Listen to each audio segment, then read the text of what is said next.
시편 22편 들어가겠습니다. 22편 1절부터 오늘은 8절까지만 보겠습니다. 나의 하나님 어찌하여 주께서는 나를 버리셨나이까? 어찌하여 나를 돕지 아니하시며 나의 신호하는 말들을 멀리 하시나이까? 오 나의 하나님, 내가 낮 동안에 부르짖으나 주께서 듣지 아니하시며 밤 동안에도 내가 잠잠하지 아니하니이다. 이스라엘의 찬양 가운데 거하시는 오 주여, 주는 거룩하시나이다. 우리 조상들이 주를 신뢰하였고 그들이 신뢰하였기에 주께서 그들을 구하셨나이다. 그들이 주께 부르짖었더니 구원을 받았고 그들이 주를 신뢰하였더니 수치를 당하지 않았나이다. 그러나 나는 벌레요 사람이 아니라 사람들의 비방거리요 백성들에게 멸시거리니이다. 나를 보는 자는 다 조롱하며 비웃나니 그들이 입술을 내밀고 머리를 흔들며 말하기를 그가 주께서 자기를 구하실 줄 신뢰하였도다. 주께서 그를 기뻐하시니 그를 구하시게 하라 하나이다. 이 시편은 십자가 시편이라고 할 수 있습니다. 십자가에 달리셔서 주님께서 외치신 말씀들이 여기 다윗을 통해서 성령께서 기록하게 하셨습니다. 21편에 왕께서 순금면류관을 쓴 것으로 나오는데 사실 순금면류관을 쓰기 전에 주님께서는 가시면류관을 쓰셨죠. 여기 처음에 보면 야엘렛 샤할로 악장에게 다윗의 시 이렇게 되어 있습니다. 야엘렛 사할 이 뜻이라는 것은 이 아침의 암사슴이라는 뜻인데 이것은 아침이라는 뜻을 여기 담고 있습니다. 사실 주님께서 아침부터 저녁까지 6시간 동안을 십자가에 매달려 있었고 낮인데도 캄캄해졌습니다. 그래서 낮과 밤을 오가면서 주님께서는 고통을 받으셨습니다.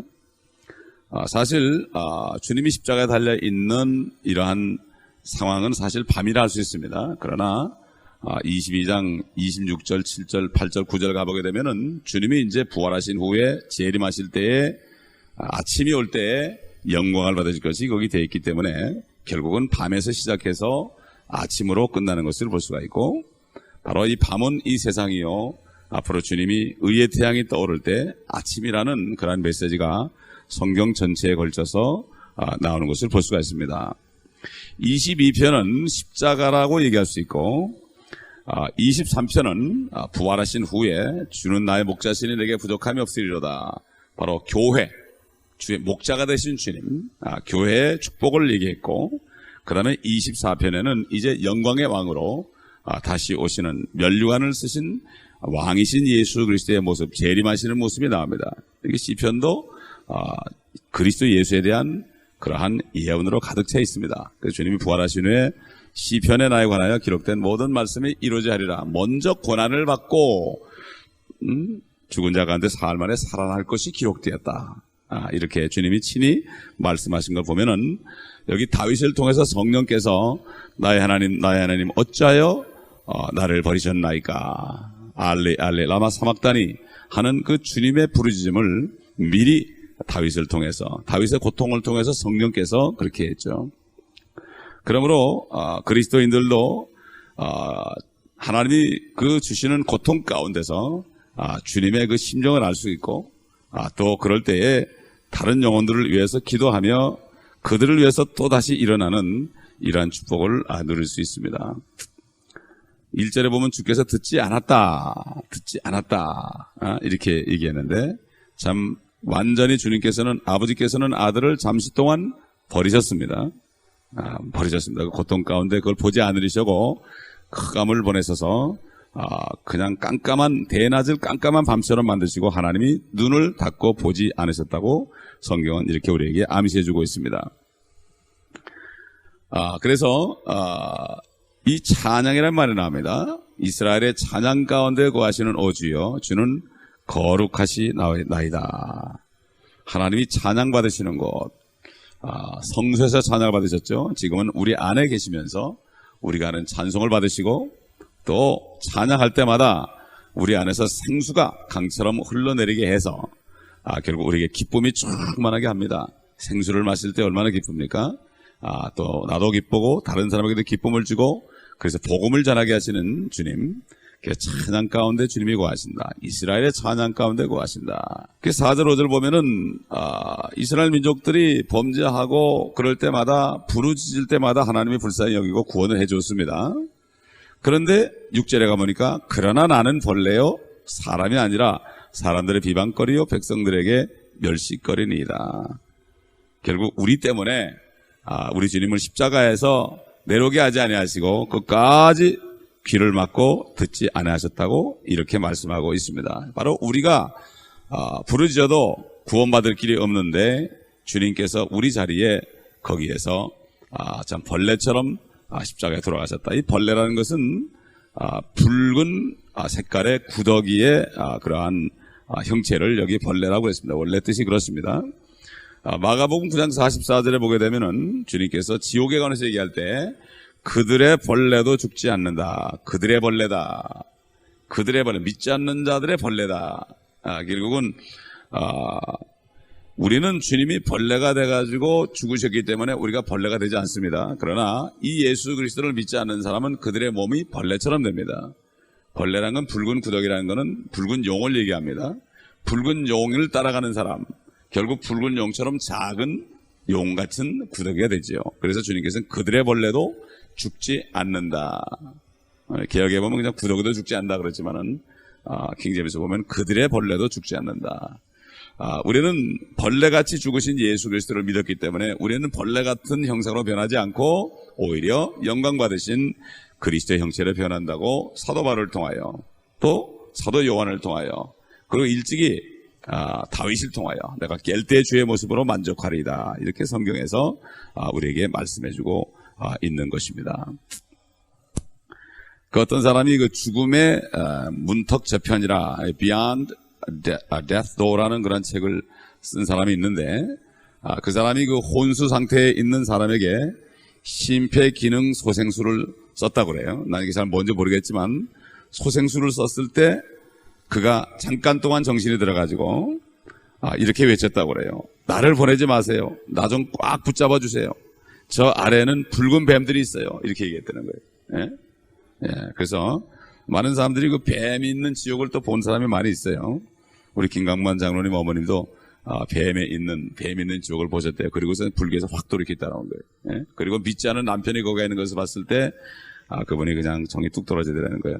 예? 참 얼마나 열심히 믿으시는지 몰라요. 이 붉은 색깔의 뱀들이 실제 있다고 그래요. 페루에 있는데 그 죽은 화산들 내부에 그 구리광산이라는 곳에서 발견되는데 섭씨 65도가 넘는 뜨거운 온도에서 살고 있다고 합니다. 우리가 본문을 통해서 우리가 조금 상고해 볼 게 있는데 첫째로 그리스도께서는 자신이 벌레라고 말씀하실 뿐만 아니라 뱀이라고도 하죠. 요한복음 3장 14절 보면은 모세가 광야에서 뱀을 들어 올린 것처럼 인자도 들려 올려져야 하리니 이는 그를 믿는 자마다 멸망치 않고 영생을 얻게 하려 함이라. 이스라엘 민족들이 주님 앞에 원망할 때 신광야에 왔을 때 원망할 때 하나님께서 불뱀을 보내서 다 물에 죽였습니다. 그때 그들이 모세 앞에 와서 모세와 하나님께 회개할 때 하나님께서는 모세에게 노소로 된 불뱀의 형상을 만들어서 장대에 매달아 그것을 쳐다본 사람이 살 것이다. 그 주님이 그걸 얘기한 거죠. 장대는 나무로 된 장대입니다. 나무의 저주의 십자가, 나무에 달린 자마다 저주받은 자고 그랬습니다. 그래서 나무 십자가에 뱀처럼 하나도 걸치지 않고 그렇게 그는 십자가에 달린 거죠. 예? 그는 자신을 벌레, 또 자신을 뱀이라고까지 해요. 벌레와 뱀은 통하는 거죠. 그래서 요한계시록 12장 보면은 옛뱀, 곧 사탄이라고도 하고 마귀라고도 하는 큰 용이 내어 쫓겼다. 이렇게 말씀한 것을 우리가 볼 수가 있는 것입니다. 그래서 보면은 그 병원 마크가 보면은 그 나무에 뱀이 주렁주렁 감고 있는 그런 모습이 있어요. 그래서 거기서 나온 거예요. 치료. 죽은 자가 살아나고 병이 치료받는 그러한 것을 나무에 뱀이 칭칭 감고 있는 형태. 군대에서도 의무병과에 보면 그 의무 마크가 그렇게 되어 있습니다. 이것이 바로 성경에서 나온 거죠. 미국이라는 나라에서 만드는 거죠. 다. 그래서 아까 말한 대로 두 번째로 그 마가복음 9장 44절의 벌레는 사람들이 벌레로 변한 것이다. 이런 것이고, 세 번째로 주님께서 이렇게 얘기했죠. 마태복음 16장 26절에 사람이 온 세상을 얻고도 자신의 혼을 잃어버린다면 그 사람에게 무슨 유익이 있으리요? 이렇게 말씀하시죠. 그 혼을 잃어버린다. 소울을 잃어버린다. 그럼 혼을 잃어버린다는 건 뭐냐? 혼을 가지고 있다가 빼앗긴 걸 얘기하죠. 빼앗기는 거예요. 네? 우리 혼은 내 본체입니다. 이 혼이 몸과 함께 주님의 형상으로 변해야 되는데 이걸 뺏기게 되면 벌레가 되는 거죠. 그래서 혼은 성경을 보게 되면은 보이지 않는 몸의 형태로서 영적인 몸을 얘기하죠. 특별히 누가복음 16장에 가보면은 홍포입은 부자와 거지 나사로가 죽었을 때 홍포입은 부자가 지옥에 가가지고 결국 나사로에게 아브라함에게 저 나사로를 통해서 물을 좀 한 방울 찍어서 내 혀에 좀 묻혀달라고 그랬습니다. 그 몸은 분명히 지옥에 무덤에 가 썩고 있는데 혼이 결국 한 혼은 아브라함의 품에 가 있고 또 부자의 혼은 지옥에서 가서 그렇게 이 얘기하는 것을 볼 수 있죠. 그걸 보게 되면은 또 요한계시록 6장에도 보면은 그 환란 때 목이 잘린 순교자들이 하나님께 막 그냥 원수를 갚아달라고 말하는 장면이 나오죠. 결국 혼도 우리 육신처럼 팔이나 다리나 등이나 위장이나 머리나 입이나 귀나 입술이나 턱이나 손, 발, 몸통 이런 걸 다 가지고 있는데 보이지 않는 그러한 영적인 몸이라는 것을 우리가 알 수가 있습니다. 이사야서 53장의 10절에 보면은 십자가에서 주님의 혼은 속죄제물이었다. 주님의 혼을 속죄제물로 드렸기 때문에 우리 혼이 지옥 가지 않는 것이다. 그래서 자기의 혼을 부어 죽음에 이르게 하셨다. 이렇게 얘기했습니다. 그래서 이사야서 53장 10절 보면 주께서 그의 혼을 속죄제물로 만드실 때 그가 자신의 씨를 버리니, 자신의 씨는 뭔가 하면은 구원받은 우리들을 얘기하죠. 그가 자신의 날들을 늘릴 것이요 주의 기쁨이 그의 손에서 번창하리라. 이렇게 말씀했습니다. 고린도후서 5장 21절에 보게 되면은 그분은 우리를 위해서 죄가 되셨다. 죄 자체가 죄 덩어리가 되셨다. 침례인 요한은 요한복음 2장 29절에 그분은 세상 죄를 제거하는 하나님의 어린 양이다. 이렇게 얘기했죠. 그래서 주님께서는 뱀의 화신이 돼서 결국은 우리를 위해 저주가 되셨다. 결국은 죄의 전형이 되셨고 결국 주님이 마귀의 위치를 취한 거죠. 우리 대신에 말이죠. 우리는 마귀와 함께 죽어야 되는데 마귀의 위치를 취한 거죠. 결국 주님께서는 이 세상의 죄를 가지고 온 그러한 존재, 그 존재에 갇힌 죄까지도 책임을 지셨죠. 그래서 그를 따라가던 우리들이 결국은 구원을 받게 된 거죠. 결국 주님께서 십자가에 달려서 신음하는 소리는 바로 이러한 마음을 가지고 우리의 형벌을 다 받으시는 그런 마음이요. 또 이것이 바로 겟세마네 동산에서 주님이 이 잔을 좀 받지 않을 수 없습니까? 이렇게 고통 속에서 하시는 그 잔을 얘기합니다. 그 잔을 얘기하는 거예요. 그 잔 속에는 모든 사람들의 죄가 다 들어있습니다. 다 들어있는 거예요. 얼마나 쓰겠습니까? 우리가 그 잔이 어떤 형태로 보이는지 모르겠지만 주님은 분명히 잔이 나타나서 그 잔을 내게서 좀 돌이켜달라고 말씀했지만 결국은 나의 원대로 마옵시고 아버지의 뜻대로 하옵소서 이렇게 주님이 기도하시고 모든 잔을 다 마신 겁니다. 우리가 만찬을 할 때 그 잔을 마시는 거, 우리는 그 죄의 잔을 마시는 게 아니라 그 죄를 용서해 주신 그 피의 잔, 피를 상징하는 포도즙, 혼합된 술이 아니라 순수한 피를 상징하는 포도즙을 우리가 마시는 것입니다. 주님께서는 바리새인들에게 그를 믿지 않는 바리새에게 너희 아비 마귀에서 났다. 결국 주님을 믿지 않는 사람은 그 아비가 마귀입니다. 그러나 주님을 믿는 사람은 하나님께서 아버지가 되는 거죠. 그렇기 때문에 마귀를 따라가는 사람은 그 혼이 마귀처럼 변해서 그 혼을 잃어버리는 것입니다. 잃어버리는 거예요. 이것이 바로 요한복음 3장 16절에 멸망치 않고 저를 믿는 자는 멸망치 않고 그 멸망에 해당됩니다. 그 멸망은 혼을 잃어버린 것이요. 그 다음에 영생은 혼을 찾는 것입니다. 그렇기 때문에 이 주님께서는 모든 조롱을 다 받았습니다. 7절 8절에 보면은 그 십자가 밑에서 이방인들이 로마 군병들이 유대인들이 입을 삐죽거리면서 비웃으면서 자기를 좀 구하게 하라고 말이죠. 이렇게 한편 강도도 네가 하나님의 아들이면 너로부터 구원해보라고 이런 참 수치스러운 모욕을 다 받아가시면서 주님께서는 끝까지 우리를 위해서 고난을 견디셨다고 마태, 마가, 누가 복음서에 보면은 다 나와 있습니다. 참 이게 주님도 이런 고통을 당했지만 주님을 따라가며 주님의 말씀에 순종하며 고난받는 성도들 때로는 힘들 때가 많이 있습니다.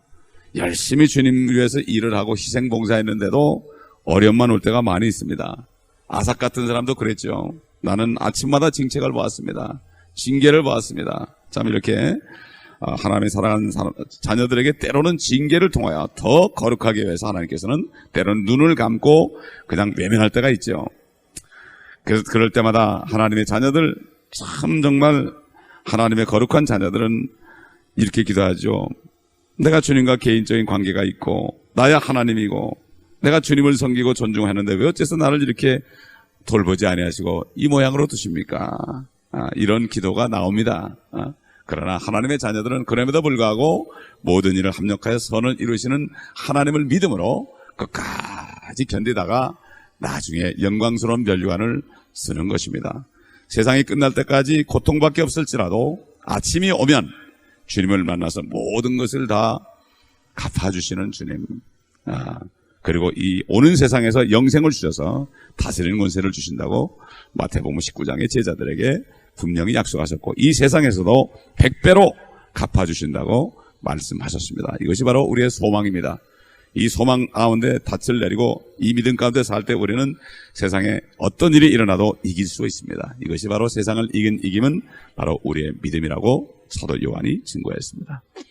기도하겠습니다. 아버지 하나님, 주님께서 벌레처럼 저주받은 마귀처럼 십자가의 모든 고통을 이겨내시고 죽으시고 부활하셨기에 주님의 혼이 지옥까지 내려가셔서 우리 대신 가셨기에 우리의 혼이 구원받고 우리의 몸은 이제 주님이 오실 때 거룩한 하나님의 형상으로 그리스도의 형상으로 변하는 소망을 주심을 감사합니다. 우리가 받는 고통이 어찌 주님 고통만 비교할 수 있겠습니까? 그러나 우리는 육신이 연약하여 때로는 주님처럼 부르짖을 때가 있습니다. 주님께서는 우리를 아시고 이 부르짖음을 통하여 또 우리를 거룩하게 하시고 우리 안에는 점과 흠까지도 다 지워버리시고 주님의 거룩한 신부로 만드시기 위하여 오늘도 연단하시고 또 연단하실 주님, 모든 것을 견디고 참음으로 의와 화평의 열매를 맺는 저희가 되게 하시옵시고 아버지 저는 다리를 곧게 하여서 끝까지 참음으로 주님을 믿음으로 아버지 주님의 영광에 참여할 수 있도록 우리 모든 성도들 붙잡아 주시고 믿음에 믿음을 더하여 주시옵시고 기도할 수 있는 아버지의 힘을 주시고 믿음을 주셔서 기도를 통하여 주의 사랑을 받고 성령의 기름 부음을 받고 그리스도의 피를 통하여 정결함을 받아서 영과 혼과 몸이 온전하게 예배되는 축복된 종들 되게 하여 주옵소서. 우리 구주 예수 그리스도의 이름으로 감사합니다.